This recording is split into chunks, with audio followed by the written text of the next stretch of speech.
Reset. I probably should have kept going, honestly, and kept my commentary flow. Hello, I am RogueLink, and this is Gargoyle's quest. Again with the not being in focus. There we go.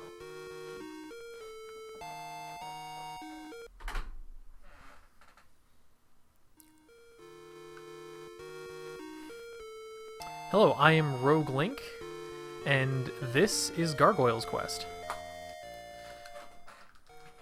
So right off the bat, something very important to know is it's best to mash B in order to advance to text. That prevents you from accidentally opening the menu with A, and allows you to obviously mash through the text as fast as possible.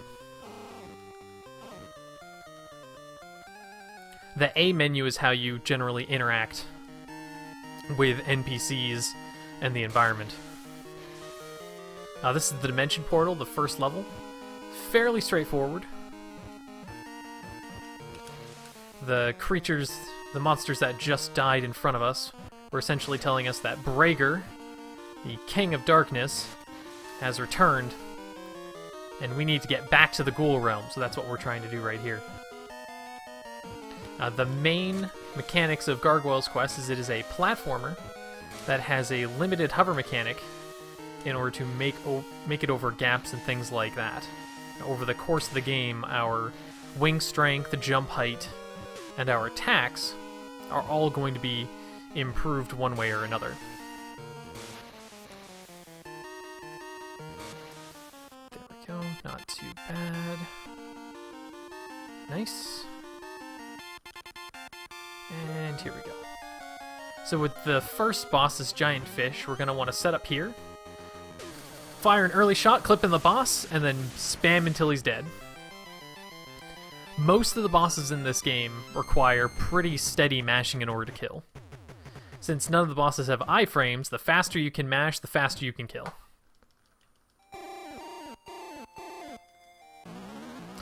This game also has an unfortunate piece of RNG. The overworld has random encounters. And unfortunately, random encounters are never to the benefit of the speedrunner. The only way that you can mitigate random encounters is by taking a death. On that first encounter, we took a death, and the victory fanfare didn't play, which saves us about 9 seconds. Here, we're going to kill the encounter. We're going to beat the encounter. This fanfare is going to play, and we get a longer dialogue telling us that we collected 1 vial. So a lot of this run is going to be using our lives in order to mitigate what random encounters we get. One piece of marathon safety that's pretty common is not taking a quick death so that we can make it through Monster Tower and not worry about taking any damage. More on that later.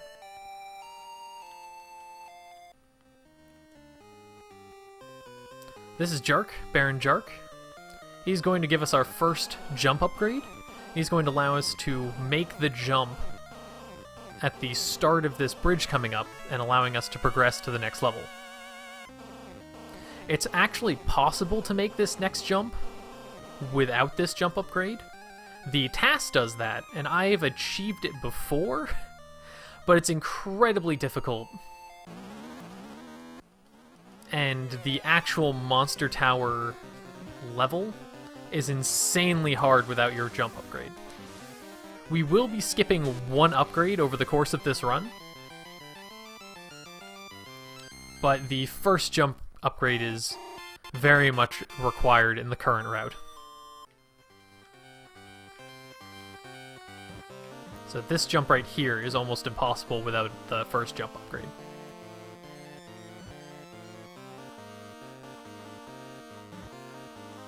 There we go. Pretty simple level here. Mostly just have to ignore these, or avoid those pillars of flame.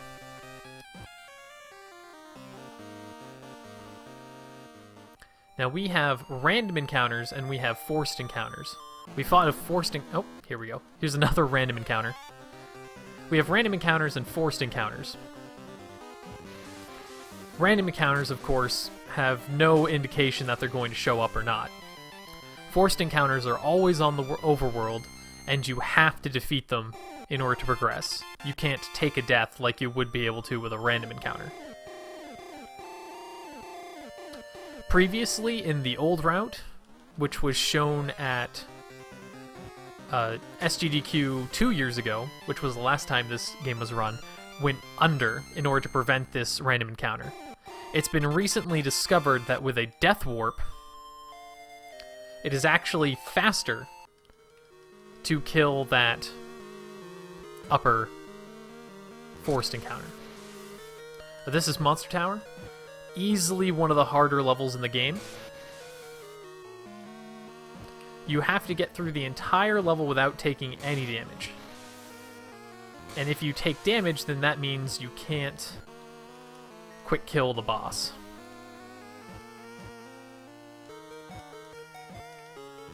So a lot of this is very precise, very careful platforming. Here we're going to jump onto this platform and make sure this upper platform is just barely on screen so that it stops early, and we're able to save a couple cycles in order to get up to this side.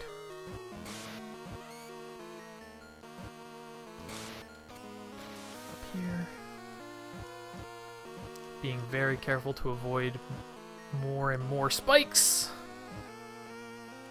There we go.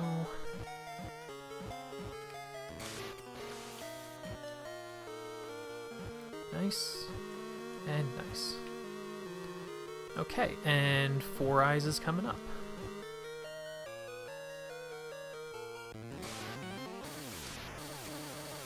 Oh no! Okay, so unfortunately we took damage there. So we're not going to get the quick kill. Usually we would damage boost off one of those spikes in order to kill this top right corner eye faster. This is also going to throw off the shot cycles for this top guy. There we go. We're going to have to wait for this lower eye as well. So that was pretty unfortunate. Usually that fight goes much better. But we lost a lot of time there, thanks to missing that quick kill. Usually that quick kill is pretty consistent, but you have to go through the level absolutely perfectly, and unfortunately, we just moved a little too far and bonked on that first eye. Here we're going to take a death. We want to be at 0 lives as soon as possible during this particular split. So we need to be at 0 lives before the bridge, which will allow us to death warp. Okay, more encounters. Fairly bad encounter luck this run.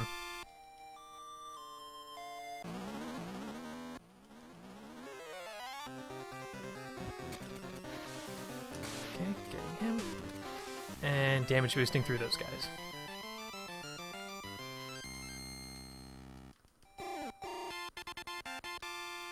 Not too bad. One more trip over the bridge.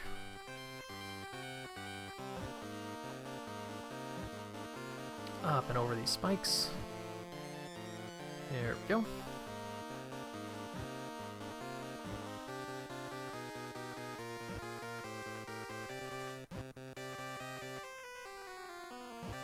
And up. Nice. Very good.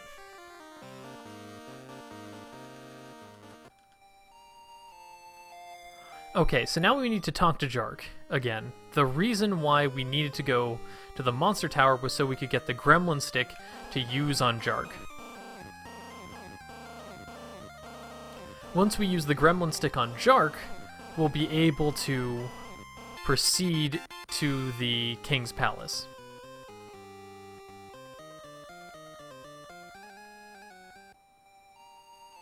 But first, we're going to take a death here instead of clearing out this level. What this is going to do is it's going to take us back to the previous revive point, which is Monster Tower, saving us a bit of travel time and putting us right next to the NPC that we need to talk to, and skipping a revisit to that level. This NPC gives us another armor upgrade.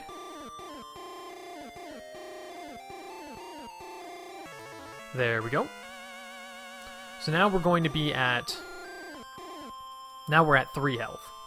That's going to make some random encounters a bit quicker. And one thing we got from the previous level is also this Brick Breaker. This allows us to, as you might have guessed, break bricks. And it's also the first shot that we have that fires twice. So we can have 2 of these on air at once. In air at once. There we go. Nice. Got him.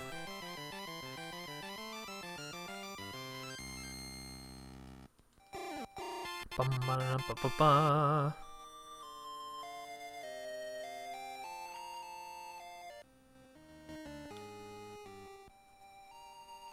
So coming up is a trick called Bridge Skip. It's a nearly frame-perfect trick with, I believe, 16 nearly frame-perfect inputs.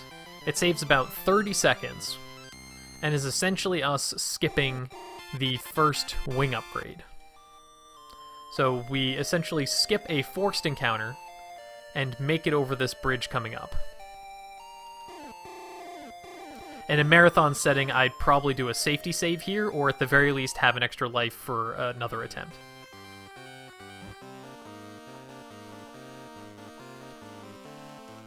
Ooh, okay.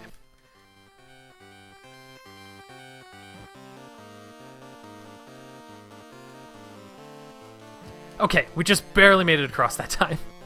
Screwed up a little bit at the end there, but we're okay.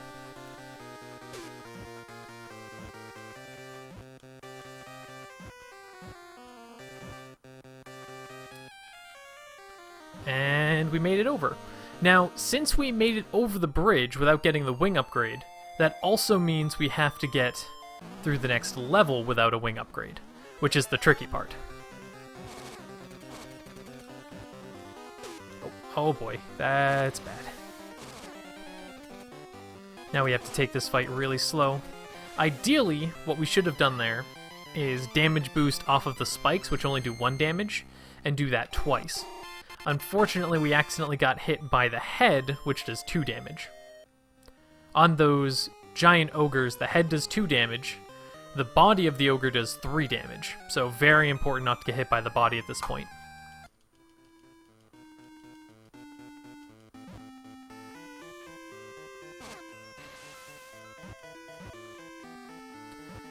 This is the King's Palace.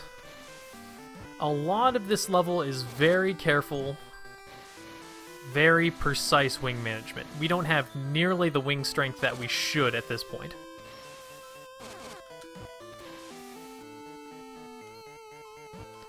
There we go. Up, up.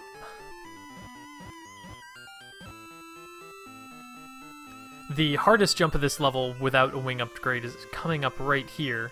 It's essentially a mini bridge skip. There we go. And you have to be very careful when fighting that big guy so that you don't fall into the pit while fighting him. Because what's hard to see just on video is right now there's actually a gust of wind that is slowly pushing us to the left. There we go. Okay. Now this boss, we're going to have to mash really fast before he splits up into 2 forms. There we go. Nice quick kill.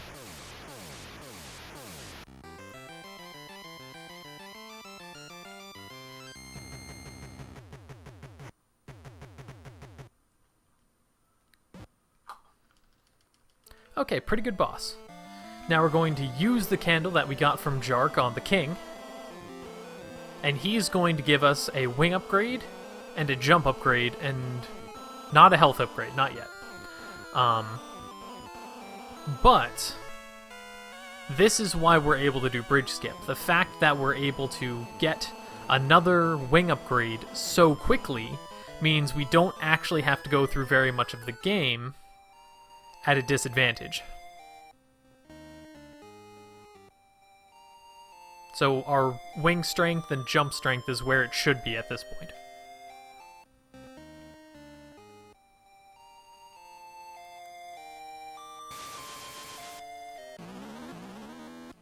Okay, an encounter right at the end, unfortunately. Another interesting thing about this game is that the random encounters have to be handled very differently depending on where you run into them over the course of the game. For instance, those two mermen you have to do a very special damage boost against one of the mermen before you have the armor upgrade, but when you have the armor upgrade, you can just hit one of their lives. This is the Desert Pit. It's definitely one of my favorite levels in this game. Very unique. With the limited wing strength, it makes that first descent very, very tense and very interesting. Here we can actually avoid these enemies right here and just fly over them. We actually got really lucky there and despawned a lot of those plants' appendages, for lack of a better term. So it's lagging a lot less than it usually would. You can take 1 damage over this level. Again, like Monster Tower, you have to be at full health in order to quick kill this boss. Here we're going to go below, fire an extra shot, jump up here to hopefully get him to spawn towards us. He's being difficult. Okay, here we go. And we have to mash him before we die, and we got him. A little slow on the start, but not terrible.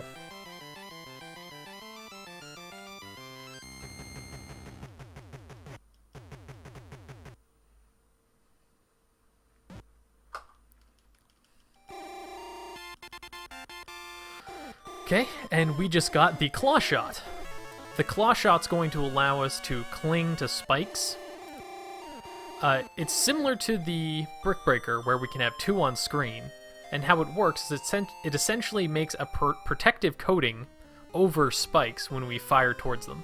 It also does more damage, which allows us to get through random encounters a little faster.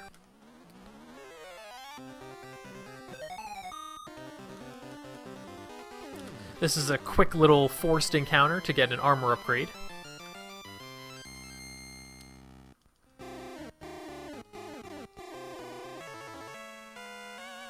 It's faster to get this armor upgrade now, because we don't have to revisit this town if we just pick up this armor upgrade now. Now we have to talk to this guy, making sure to spam B so we don't talk to him again. There's nothing to confirm in this dialogue. We have the dark candle that we got from the Desert Pit, and now we're on our way to our good old friend Majora.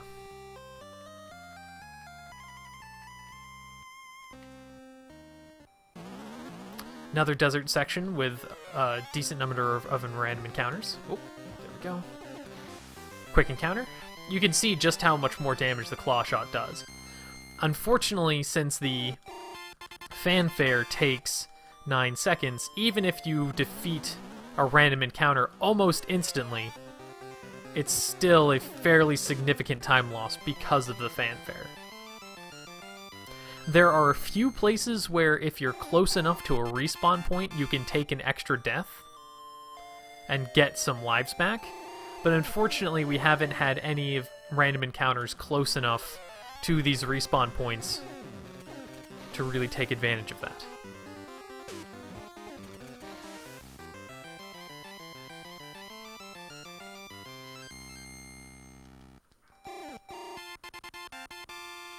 Two more vials. Another quick pit level here.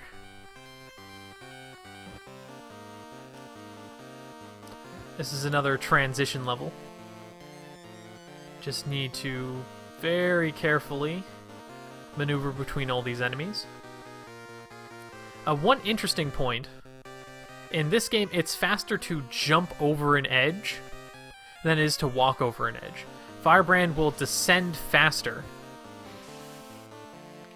if you do a tiny micro hop just before. This is our good old friend Majora.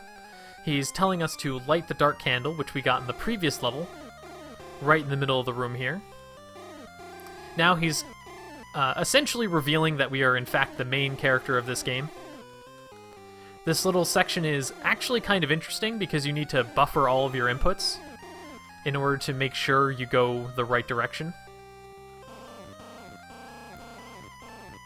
Most of this game on the overworld is me buffering my inputs. 1 damage here, okay. 2 damage on the chariot, and he's dead. Very good chariots.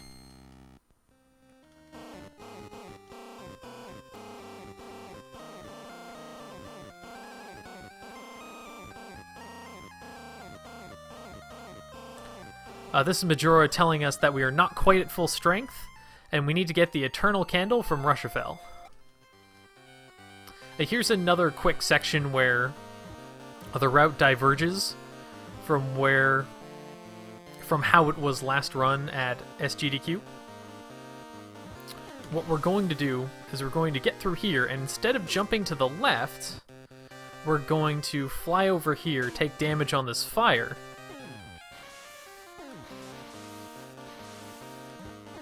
and make it through a little bit faster.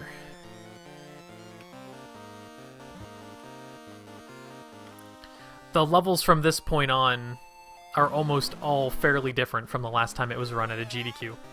Let's see, what encounter did we get? Okay, we got plants. So there's another encounter here, which is really, really bad luck. If you see that particular random encounter layout, it's either going to be the flying plant like we saw, or it's going to be the first boss. And if you see the first boss in a random encounter and you don't have a life to lose, it loses you about 20 seconds. It's pretty ridiculous. Another quick pit to migrate through. This is actually a maze where there's several different openings and only one opening leads to the next level. Fortunately, we know exactly where we need to go, so we just enter the right door, and that was a pretty good climb.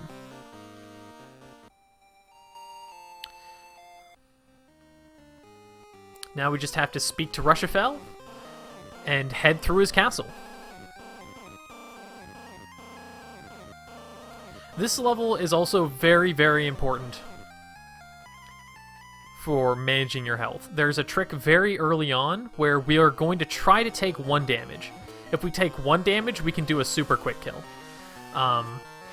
If we take 2 damage, we're going to have to go for a slightly slower quick kill.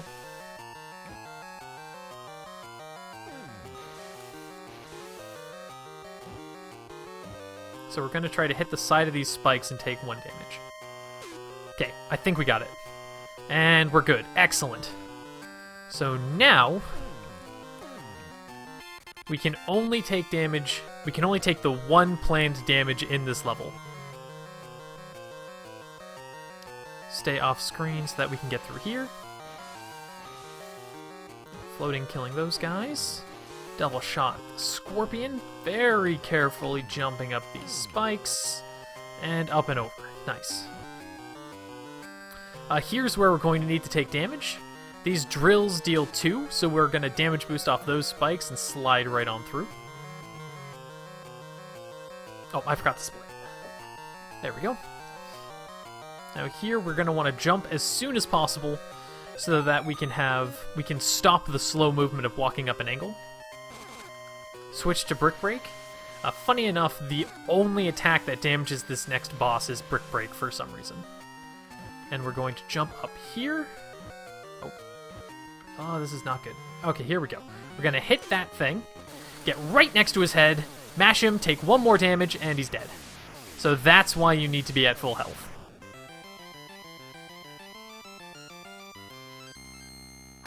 That was a pretty good split. We're losing time there because I unfortunately forgot to split on the previous one.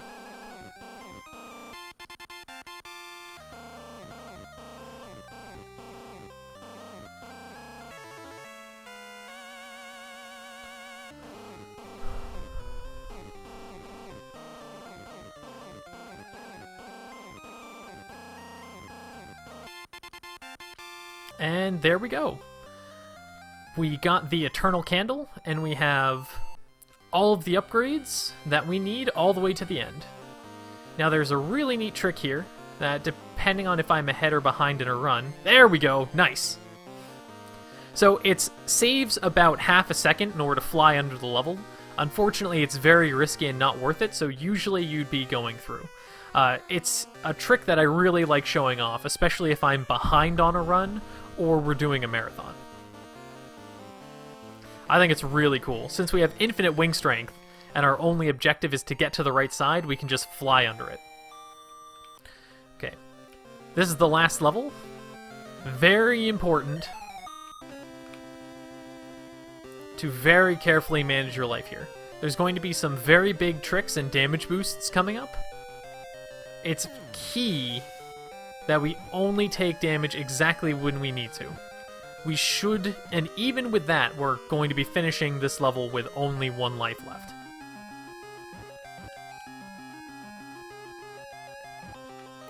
Mostly to mitigate menuing. So we're taking quick damage here. So we can run on this fire, jump up. Now this should be the last time we menu throughout this entire level if everything goes according to plan. Break those blocks. Damage here, so we can jump up.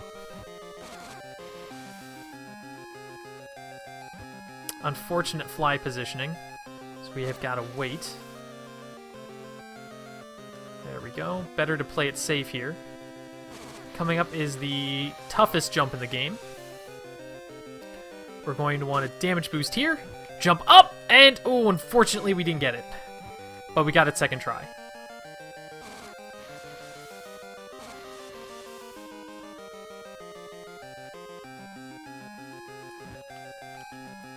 There we go.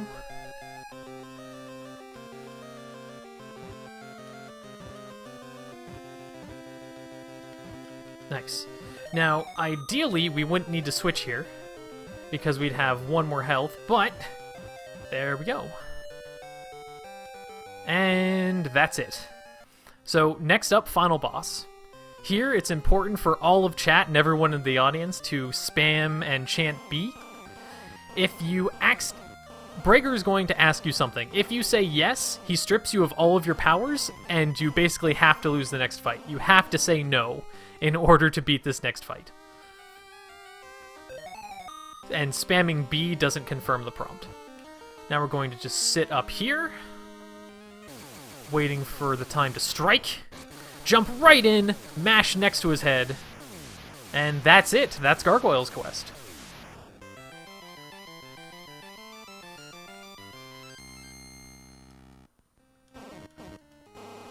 Now we just need to finish talking to King Brager and get the final dialogue. Time is going to be when we talk to the king again, and it fades to white, so final input when talking to the king here.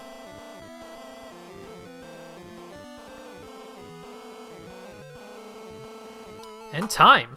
There we go. 27:57, so that wasn't too bad.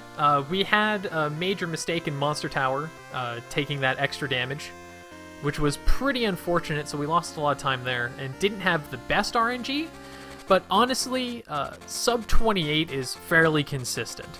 I plan on submitting this with an estimate of a 29, just in case something goes wrong, but for the most part, my average run is a 27.